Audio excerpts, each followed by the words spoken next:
Thank you, everybody, for coming to the Aaron Torres Podcast YouTube page. I do have one quick favor before we get to the video that you came here for, and that is very simply this. You see that little red subscribe button below this video? Go ahead, smash that subscribe button.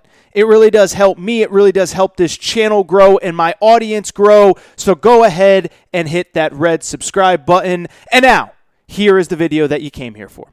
With that said, though, let's switch gears. Let's talk about the other team from Thursday night at Chase Arena in San Francisco. And I just said, I know I just said, the more interesting story is often in the losing locker room, and I do think that was the case on Thursday night, and I would be remiss if I didn't talk Gonzaga the way that I just did.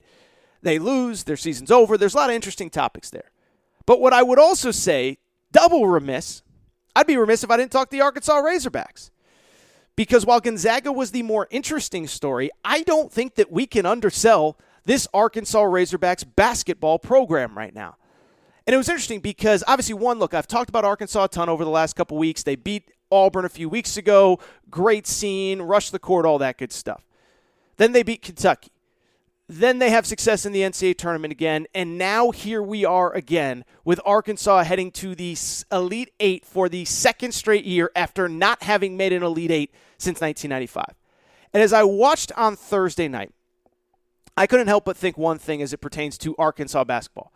In sports all the time, we talk about, if I could buy stock in one team, this is who it would be. We talk about it in all sports. USC football right now. Oh, buy stock now because you get in now with Lincoln Riley and the Trojans, because if you don't now, you're in trouble. Mario Cristobal, Miami, buy stock now. And I do think, by the way, the NFL is the same. Pro sports are the same. Probably this is the week that you're going to buy stock in the Miami Dolphins, probably sell a little stock in the Kansas City Chiefs, buy stock in John Morant and the Memphis Grizzlies in the NBA.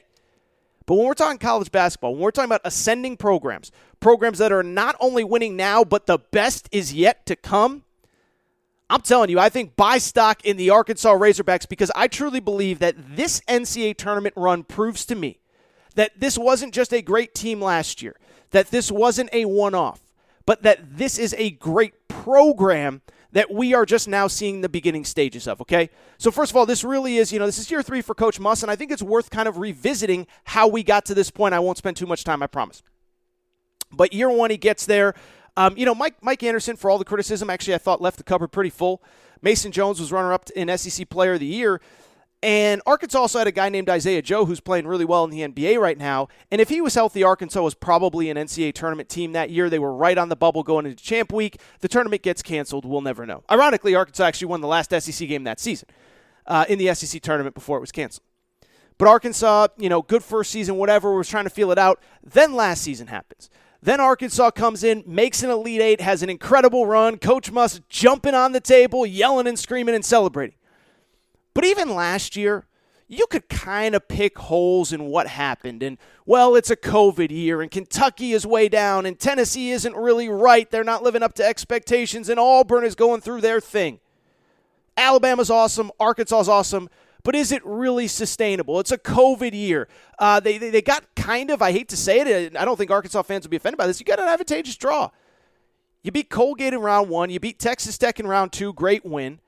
Sweet 16, you play Oral Roberts, a 15 seed, to get to the Elite Eight. Not criticizing Arkansas, but I think that's the draw that everybody would want. You have a lottery pick in Moses Moody, and so I think everybody's trying to look at last year and say, okay, was that the one-off? Was that the outlier? Or is this thing really built for success? Because coming into this year, while I think we all liked Arkansas, we weren't sold that it was going to be like last year, right? You lose a lottery pick in Moses Moody. You're coming off an Elite Eight. How can you possibly match that? Oh, I don't know. Over the last 2 months of the season, you just become the hottest team in the country. J.D. Notae emerges from literally an afterthought transfer from Jacksonville to the 6th man last year, really, really effective player off the bench, backing up a guy like Moses Moody, to now one of the best players in the SEC.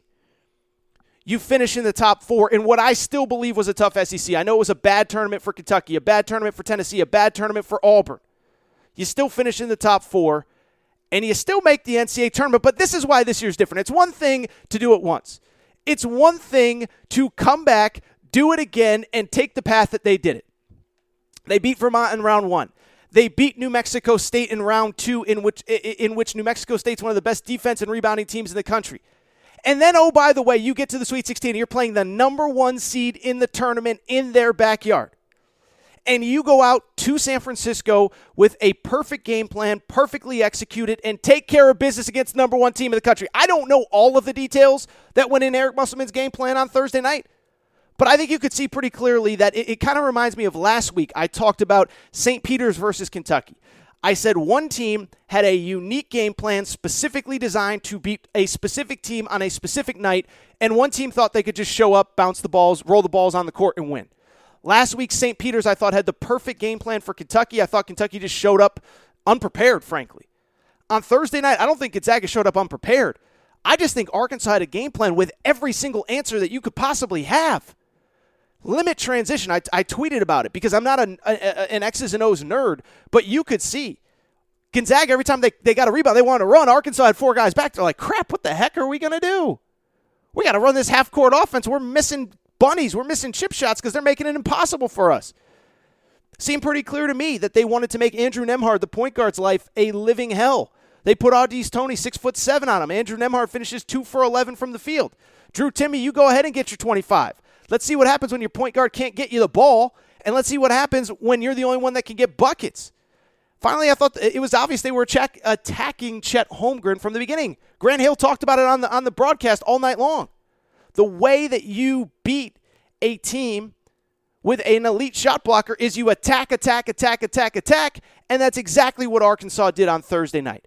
And so you look at a program that played the number 1 team in the country with the perfect game plan. They just executed it to a T, and to me, that shows more than anything that Arkansas has arrived as an elite college basketball program, okay?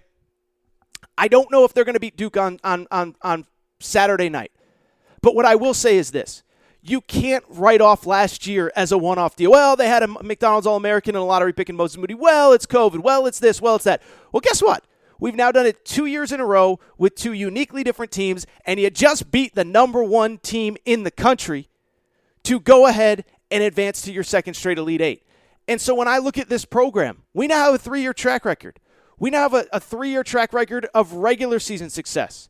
We now have a 2-year track record. There's only been 2 tournaments since Eric Musselman got to Arkansas. Elite Eight and Elite Eight. And by the way, he made a Sweet 16 at Nevada and was a play away from going to the Elite Eight there. You add in the fact that they are maybe as good as anybody in the portal. I'm blown away by the guys they got in the portal. I try to pay closer attention to the portal than anybody. I thought Texas did better in the portal last year. I thought Kentucky did better in the portal last year.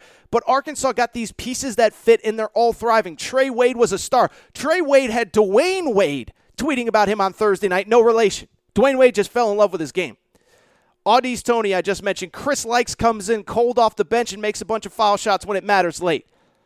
They're recruiting at an elite level. 2 McDonald's All-Americans next year coming in. So I'm just telling you, this went from, I believe this tournament run changed the landscape for Arkansas. Last year was a great team.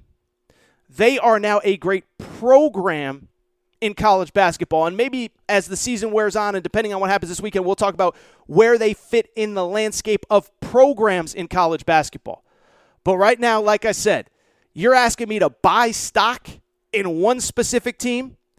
Oh, baby, I am buying stock in the Arkansas Razorbacks. This is what I want to do. I do want to take a quick break. I do want to come back. And when I come back, we will go through the rest of